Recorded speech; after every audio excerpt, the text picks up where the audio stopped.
All right. Well, this is part two. That last one, we got about 11 minutes of me discussing the 2016 fall regular season do's and don'ts. I actually didn't even really get into the do's and don'ts, and had a weak connection, and it paused it out. So let's see if this goes a little bit better. I'm going to give it a couple seconds while Facebook Live builds the audience, and apologize for that. I'm in Kansas City, Missouri, in a hotel. You can see Kansas City there in the background, and I am on cruddy Wi-Fi. Imagine that, cruddy Wi-Fi in a hotel. I know that's shocking, hard to believe. So this will be part two, and we'll make this available too, for those that want to watch it afterwards. Of course, it'll be available on our Facebook page, and we will also make it available via our YouTube channel. So,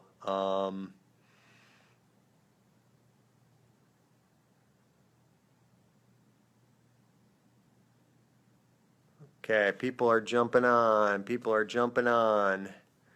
So I'm getting text messages now from people saying, "You're no longer live." I know, I know. I know. It ended, right? Someone had a good question before the video went out. Is there the same amount of questions on Saturday as there was on the preseason? You'll see more questions.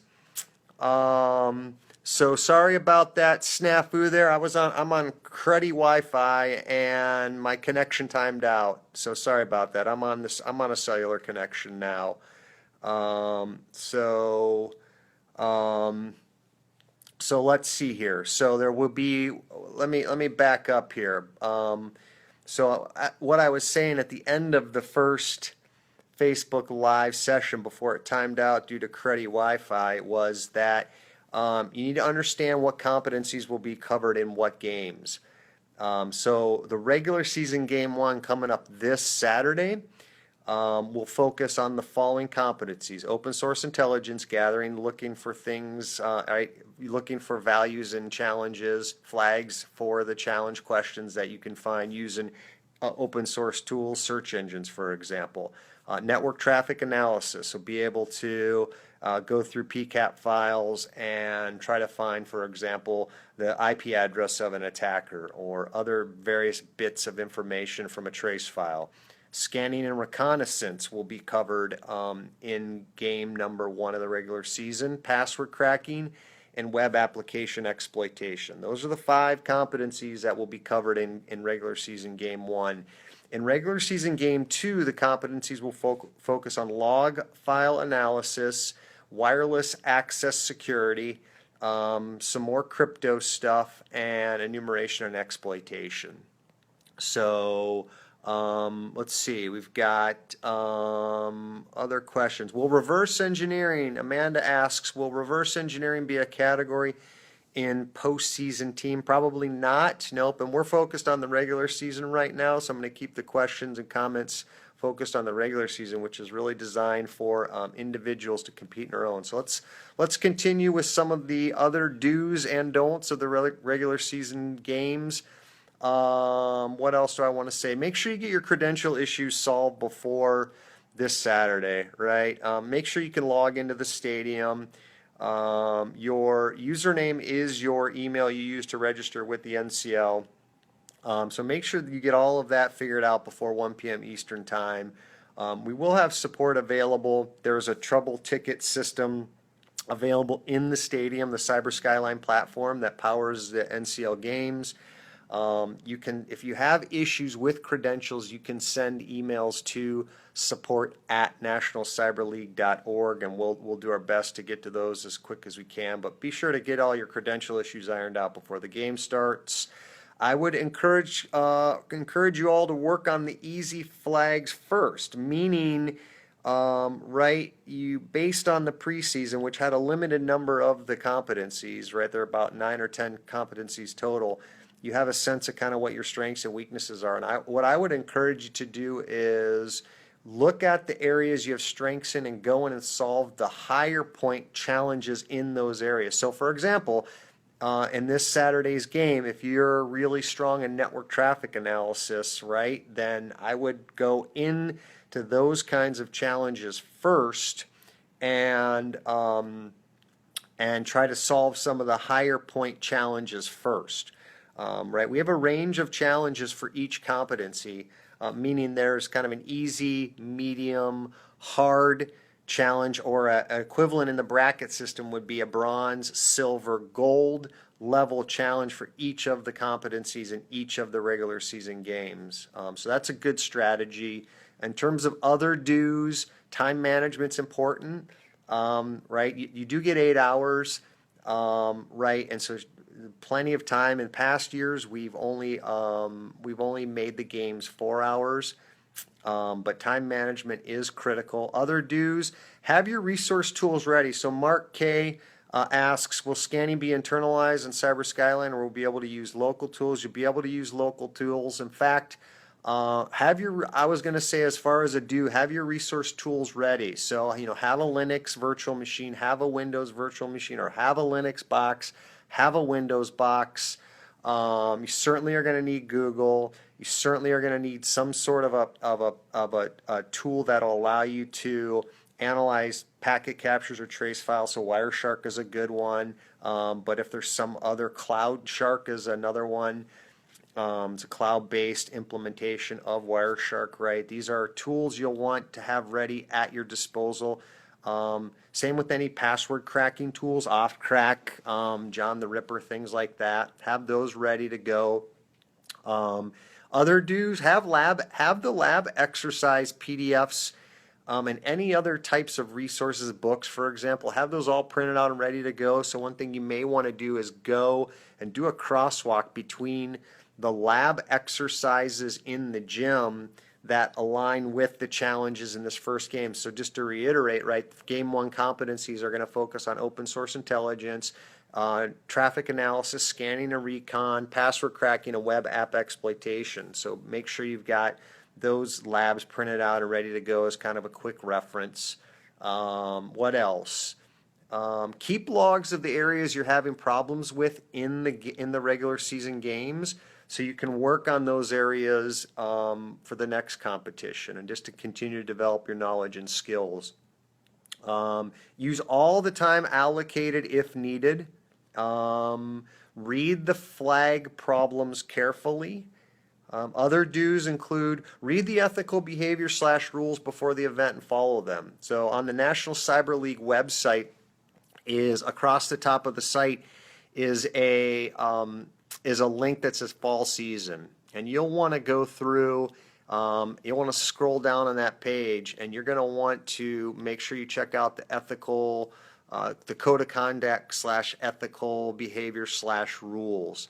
Right, we did have some folks trying to sabotage some of the challenges, specifically the wiki one in the preseason. Of course, we're able to find out who's doing that stuff, and we really have a zero tolerance policy in terms of people sabotaging the system or trying to make it so others can't really compete. And there is a whole process for appealing our findings and whatnot. So, and hopefully we won't have to get into any of that nonsense, right? This is really set up to be an environment where you can play, but we want to make it so everybody has a shot of playing. And when people try to sabotage or try to attack the systems, it's no good for anybody. So be sure you check those out.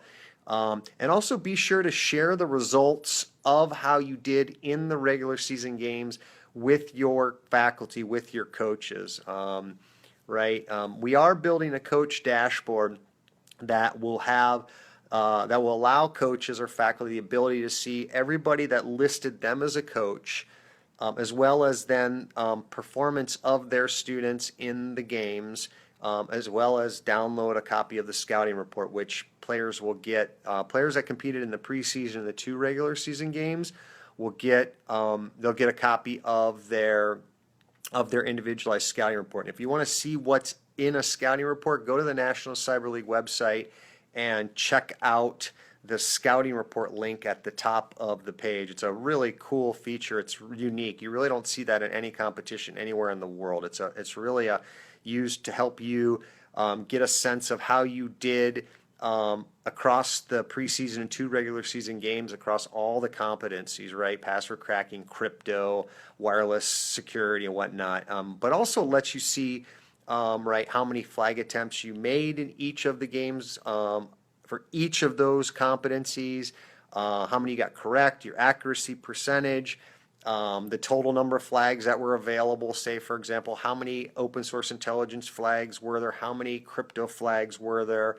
How many did I get? What was my total score? How did I rank compared to others nationally, compared to others in my bracket? So that's a super unique thing about the NCL. You want to be sure to check that out. And you're going to want to continue to work on lab exercises and past challenges in between games. There's a preparation link, again, on the National Cyber League site under the fall season link, which is at the top of the page. And there are past challenges from last fall that you can work through, so continue to work through those.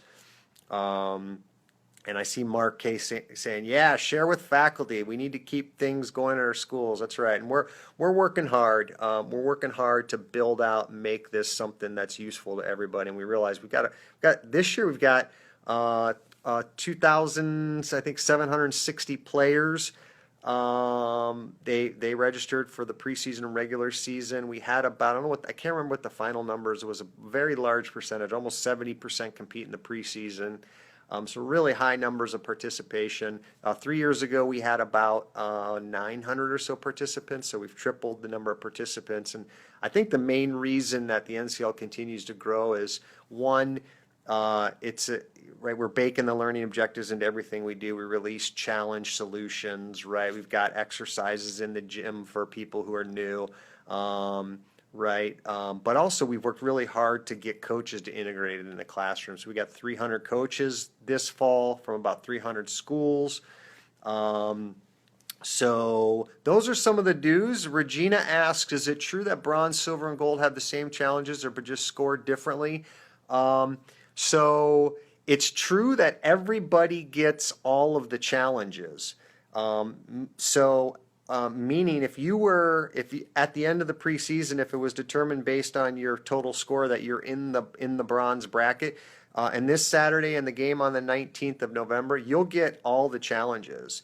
And it's so, but what we do is we tag each of the challenges as bronze, silver, or gold, depending on the difficulty required, right? How much knowledge and skill do you need to really complete those? So it's quite possible, Regina, that you would in fact be able to solve challenges at the silver or gold level. And conversely, those that are in the silver and gold brackets should be able to solve challenges at the lower level brackets, right? So everybody gets all the challenges, and you can go after some of the silver, or gold challenges if you want to. Adam asks, not sure if this was answered already, but when will the answers to the preseason challenge be released? That's a great question. What we typically do is any unsolved challenges from the preseason we'll use in subsequent regular season games. Our philosophy is that we will make a range of challenges available at the end of this fall season. So if there's a specific question you have, you can email us, and if that's been solved, I'll work to try to see to get that released. Like, I know there were a lot of questions about the Pandora's box challenges, but typically what we do, again, Adam, is we'll make a range of challenges solutions available, meaning we'll make an easy, medium, hard challenge in the various competencies or the various types of challenges available after the season. So, for example, if you go to the nationalcyberleague.org website and click on the fall season link at the top there and scroll down, you'll see a preparation link, and you'll see a handful of challenges from last fall that we made available. Bitcoin too, I know, Adam. So in addition to the Pandora, there were some good Bitcoin challenges.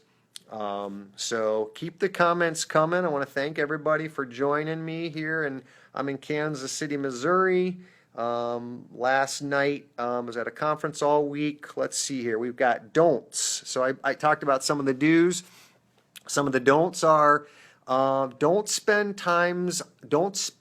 time on flags you can't solve in a timely manner. Meaning, let's say, so for example, for this coming Saturday, there are going to be password cracking challenges and a range of difficulty levels. And if let's just say for sake of discussion, you get a password hash file, and you have to pass. You're going to do a dictionary attack on these password hashes. And let's just say for sake of discussion that you're using a tool like John the Ripper or Offcrack, and it tells you it's gonna take 13 hours to crack this one password hash. Well, I mean, you can crack it offline if you want, but right, it's gonna take you longer than the game's running, right? So don't spend time on flags you can't solve in a timely manner. Don't work with others, right? So the preseason, regular season, again, that's really designed for you to work on your own. The postseason, that's designed for you all then to get together with your fellow students and form any number of teams. So, right, teams can be from 5 to 10 students. And your school can have any number. So unlike other competitions where perhaps maybe your school can only have one team of 8, you can have, if you want 30 teams, fine. There'll be a separate registration period and a separate nominal fee. It's $25 per team. So go to the fall season link on the National Cyber League website, the top of that page, and scroll down and look for the postseason. So Adam says, have to say this was my first time playing. It was awesome. Thanks, Adam. We appreciate it. We're welcome to any feedback you have as a first timer. Regina, question on hints. The preseason mentioned hints. The rules mentioned hints, but when clicked, it always said there was no hints available. Is that not a thing? It should have been a thing. I was talking to the guys that run the games for us at Cyber Skyline, and they were the ones that developed the whole hint system, and they pushed out code right away, day one of the preseason on the 22nd of October. So it's definitely a thing. Waylon, how can folks volunteer to help out in the NCL on the back end? One of my frustrations is I like to hit hard and fast on questions. I frequently find errors or issues with questions or downloads that affect my accuracy rating and frustrate all. Is there a way we can develop a Tiger team that won't compete but will beta test the Q&A before launch? Absolutely, Waylon, and thanks. I know you've competed in past years and appreciate your support of the NCL. Yeah, that's a fantastic idea. If we're going to grow this thing, we really have to start developing a community of those that are interested in helping us in things like looking at perhaps an alternate solution for the gymnasium. There's a lot behind the curtain that goes on that's still very manual for the NCL. The fact that we have a separate gym and a separate stadium and separate login credentials, even within the gym environment, you may not realize, but we have 4 different universities and colleges that stand up similar implementations of the gym environment. Because of the platform we're using, we're not able to do single sign-on, or you can't share credentials across that, and just all of these issues that we really have got to tackle if we're going to scale this. So Waylon, reach out to me. You can send an email to the info@nationalcyberleague.org account. I'll get that. And I'd love to talk to you offline and get your thoughts on how we might best do some better Q&A. I get your frustration. I hear it a lot about specifically even kind of format. What's the format of the flag? Is it common like a MAC address for some trace file challenge? Is the comma delimiter is a colon? What is it? Is it a hyphen? And I know that can be frustrating. Adam asks, I have a friend that's in another state, but she wants to form a team for the postseason. How do we go about this? Well, so typically for the postseason, you form teams of students from your school, but I realize that there are many students who either say they go to a school where it's completely online and they don't actually really know who the other students are from their school.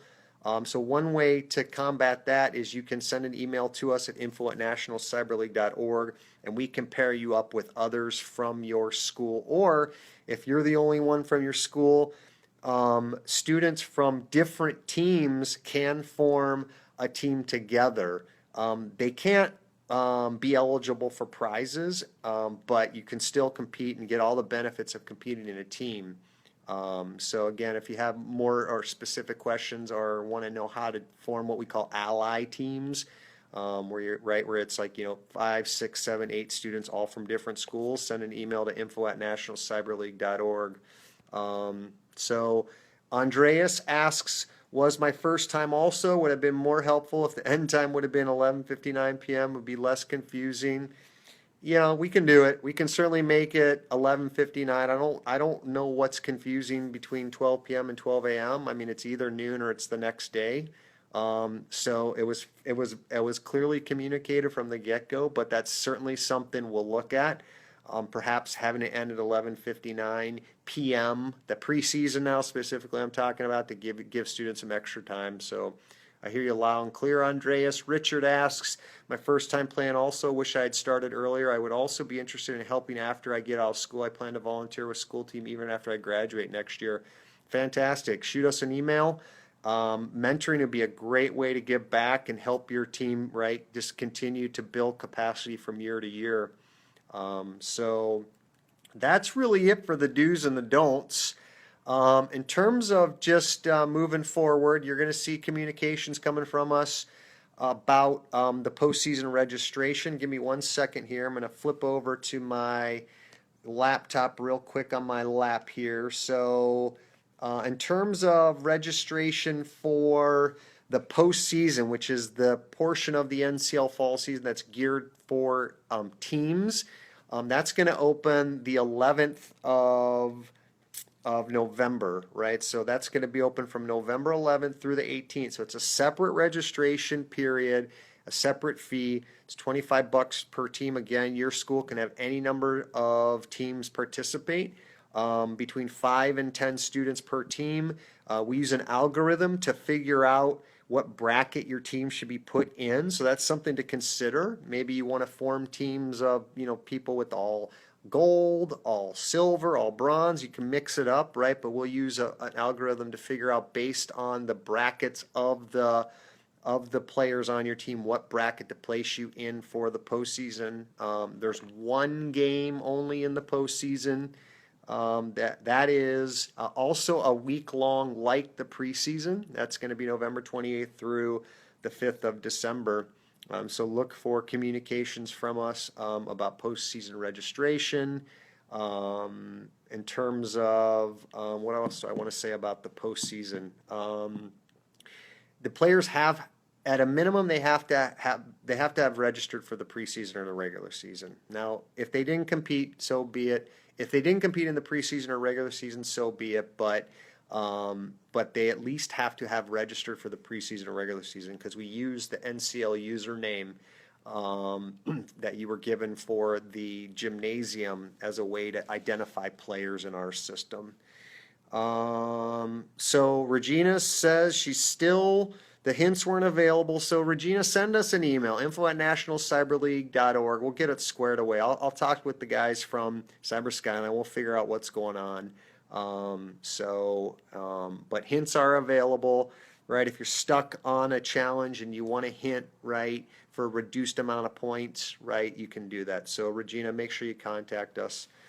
And then I'm going to end with just one reminder, which is to tap on the follow button on our live videos and videos that were live, and then opt in to get notifications the next time we go live.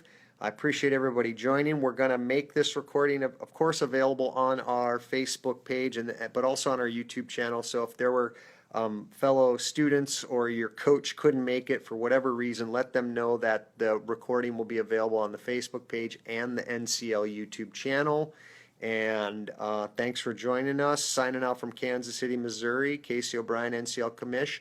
Good luck in the regular season games, and we'll see you all next time. Take care.